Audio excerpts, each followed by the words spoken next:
नमस्कार मित्रों, आज रामनवमी है। आप सभी को हमारी तरफ से रामनवमी की हार्दिक शुभकामनाएं। दृढ़ संकल्प लें कि अच्छे विचार मन में रखें और सभी की मदद करें, यही हमारा उद्देश्य है। आज हम जो वीडियो है जो बना रहे हैं आपके सम्मुख, वो केंद्रीय जो कर्मचारी हैं, केंद्र सरकार के अंतर्गत जो कर्मचारी आते हैं उनके बारे में विशेष रूप से है। और रेलवे के जो हमारे बंधु हैं, कर्मचारी हैं, अधिकारी हैं, वो कई बातों से अनभिज्ञ हैं और वो चाहते हैं कि उनके मार्गदर्शन के लिए हम एक ऐसा वीडियो बनाएं जिससे उनको अपने सर्विस मैटर्स में जो भी समस्याएं आती हैं, उनके साथ जो अन्याय होता है, उसके लिए विभागीय चैनल के अलावा क्या रास्ता है। ये एनटीटी के जो अभ्यर्थी हैं, रीट के अभ्यर्थी हैं, पटवारी भर्ती के अभ्यर्थी हैं, पुलिस भर्ती के अभ्यर्थी हैं, income tax, post office, BSNL, defence, जितने भी केंद्र सरकार या राज्य सरकार के जो भी कर्मचारी हैं, उन सभी के ऊपर लागू होता है। क्योंकि जब आप सर्विस में चले जाओगे, इवन प्री प्राइमरी टीचर्स के जो अभ्यर्थी हैं या रीट के हैं, चाहे कोई भी स्टेट गवर्नमेंट के हो चाहे सेंट्रल गवर्नमेंट के कर्मचारी और अधिकारी हैं, जब आप सर्विस में चले जाते हैं तो डे वन से ही विभिन्न प्रकार की समस्याएं आ जाती हैं। कभी ट्रांसफ़र के इश्यू को लेकर के, तो कभी आपके पे फिक्सेशन को लेकर के, तो कभी आपकी पदोन्नति या प्रमोशन को लेकर के, या आपके खिलाफ कोई चार्जशीट। आप चार्जशीटों से अभी नए अभ्यर्थी जो हैं वो अभिज्ञ नहीं है, लेकिन ये भी एक सर्विस मैटर्स का एक हिस्सा है। ये विभागीय कार्रवाइयाँ होना, इसको कहते हैं विभागीय कार्रवाई, यानी आपके ऊपर विभागीय कार्रवाई करके और आपको दंडित किया जाता है।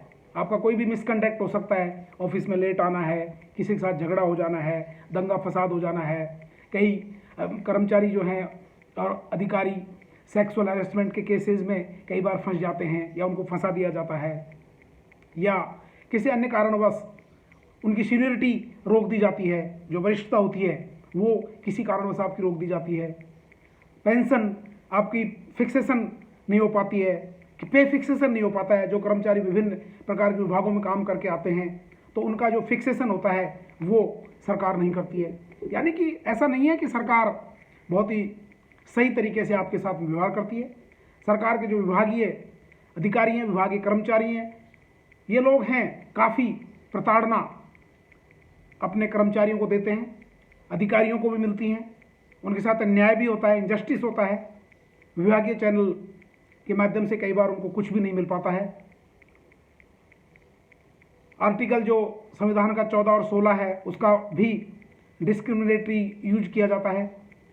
एक कर्मचारी को उसके घर के पास पोस्टिंग दे दिया जाता है, दूसरे कर्मचारी को बाड़मेर के बॉर्डर पर पहुंचा दिया जाता है। तो इस प्रकार से जो कर्मचारियों का शोषण होता है, उनके साथ अन्याय होता है, उनके साथ में डिस्क्रिमिनेटरी असमानता का व्यवहार किया जाता है, उनकी पदोन्नति रोकी जाती है और विभाग में बार बार अभ्यावेदन देने के बावजूद भी वो कुछ नहीं कर पाते हैं। विभागीय कार्रवाइयों में सीआरपीसी या फिर आईपीसी, ये सिविल सीपीसी है, आईपीसी है, ये जो अधिनियम है ये नॉर्मली लागू नहीं होते हैं। इनके लिए जो कार्रवाई का चैनल है उसी के ऊपर हम पहले आपको हमने भूमिका बताई है कि किन परिस्थितियों में हम कहाँ, किस प्रकार से और कौन से न्यायालय की शरण में जाएं, ताकि हमारे ऊपर जो ये आरोप प्रत्यारोप, हमारी पदोन्नति, हमारी सीनियरिटी, वरिष्ठता का इश्यू, ये सब छुट्टी कई बार सैंक्शन नहीं हो पाती हैं, तो हम कहाँ जाएं, केंद्र सरकार के कर्मचारी कहाँ जाएं और राज्य सरकार के कर्मचारी कहाँ जाएं। मित्रों, 1985 से पहले इस प्रकार का कोई प्रावधान नहीं था और सीधे ही हमको सुप्रीम कोर्ट या हाई कोर्ट की शरण में जाना पड़ता था, लेकिन वहाँ पर न्याय मिलने में काफ़ी विलम्ब हो जाता था और सही समय पर न्याय मिल भी नहीं पाता था और आपके प्रकरणों को बारीकी से कोई देख भी नहीं पाता था। वहाँ पर केवल टू दी पॉइंट फैसले हुआ करते थे।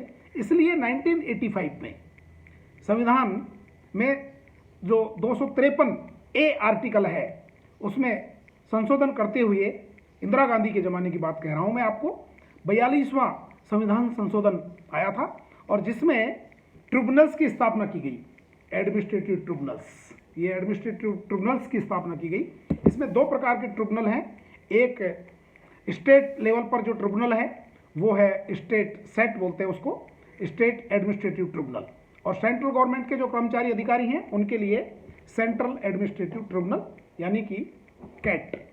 इसी प्रकार से डिफेंस के जो कर्मचारी हैं उनके लिए एक डिफेंस ट्रिब्यूनल है और आर्म फोर्सेज की जो हैं उनके लिए अलग से ट्रिब्यूनल है, इनकम टैक्स ट्रिब्यूनल भी हैं। इसी प्रकार से विभिन्न प्रकार के ट्रिब्यूनल है, लेकिन केंद्रीय कर्मचारियों के लिए रेलवे कर्मचारी हैं, इनकम टैक्स के कर्मचारी अधिकारी हैं, बीएसएनएल के कर्मचारी अधिकारी हैं, इन सब के लिए पोस्ट ऑफिस के कर्मचारी अधिकारी हैं, इन सब के लिए सेंट्रल एडमिनिस्ट्रेटिव ट्रिब्यूनल की स्थापना की गई है। और मित्रों, चूंकि ये जो मैं वीडियो है वो पूरे भारतवर्ष के लिए जारी कर रहा हूँ, तो जहाँ जहाँ पर भी माननीय उच्च न्यायालय की बेंचेज हैं वहाँ पर ही सेंट्रल एडमिनिस्ट्रेटिव ट्रिब्यूनल्स बना रखे हैं। इसकी जो प्रधान पीठ है मित्रों वो दिल्ली में है, उसके बाद में जयपुर है, इलाहाबाद है, लखनऊ है, एर्नाकुलम है, जबलपुर है, आपकी भोपाल का जबलपुर में है, इस प्रकार से राजस्थान में जोधपुर में भी है, चंडीगढ़ में है, अभी हाल ही में जम्मू कश्मीर में भी खोला गया है। इस प्रकार से सभी स्टेट्स की जो कैपिटल स्टेट कैपिटल्स हैं वहाँ पर केंद्रीय प्रशासनिक, उसको हिंदी में कहते हैं केंद्रीय प्रशासनिक अधिकरण। ये तो हो गई केंद्रीय प्रशासनिक अधिकरण, यानी सबसे पहले आप स्टेट गवर्नमेंट के कर्मचारी सेट में जाएंगे, यानी कि जो स्टेट ट्रिब्यूनल एडमिनिस्ट्रेटिव ट्रिब्यूनल है, राज्य प्रशासनिक अधिकरण, और केंद्र सरकार के कर्मचारी जो हैं वो स्टेट जो ट्रिब्यूनल्स हैं वो प्रत्येक स्टेट की राजधानी में है, और जो सेंट्रल गवर्नमेंट के कर्मचारी अधिकारियों के लिए कैट बने हुए हैं, जो सभी मुख्य जो जहाँ पर भी मुख्य पीठ हैं या कोई एकल पीठ है या दूसरी पीठ है, वहाँ पर जहाँ पर भी हाईकोर्ट की पीठ है वहीं पर ही जो ये है सेंट्रल एडमिनिस्ट्रेटिव ट्रिब्यूनल वो खोले हुए हैं। आप वहाँ पर आपकी जो भी ग्रीवेंस है, सपोज करिए आपका पेंशन का मुद्दा है या आपका छुट्टियों का कोई मुद्दा है, आपका ट्रांसफर का मुद्दा है, आपके प्रमोशन का मुद्दा है, आपकी वरिष्ठता का मुद्दा है और विभाग कार्रवाई कोई नहीं कर पा रहा है, तो उस कंडीशन में आप इसमें क्या कर सकते हैं, एक आप विभाग को पहले आपको चैनल एडजस्ट करना पड़ेगा। चैनल एडजस्ट का मतलब है कि आपको पहले विभाग को लिखना पड़ेगा। विभाग को लिखने के बाद में अगर 6 महीने तक भी आपकी एप्लीकेशन के ऊपर आपका विभाग, सपोज करें रेलवे की बात करते हैं, रेलवे के जनरल मैनेजर या रेलवे बोर्ड कोई कार्रवाई नहीं कर पा रहे हैं 6 महीने तक भी, तो 6 महीने के बाद में आप जो है वो सेंट्रल एडमिनिस्ट्रेटिव ट्रिब्यूनल में एक ओरिजिनल एप्लीकेशन बोलते हैं उसको, ओए दायर कर सकते हैं।